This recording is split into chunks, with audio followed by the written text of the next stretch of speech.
Networking at its best. The luggage compartment separating net guarantees secure transport. You can install the net in two different ways, for upright backrests or when they're folded down.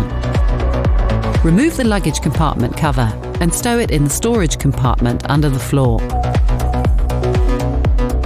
Fold up the rear cover caps up onto the roof frame until they engage.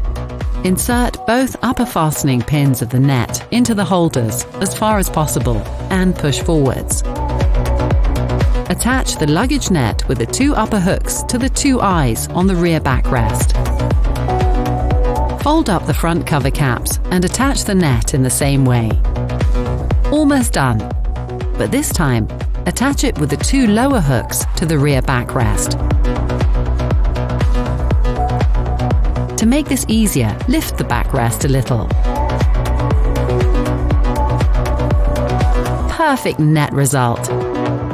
Continue watching our how-to series to get the most out of your BMW.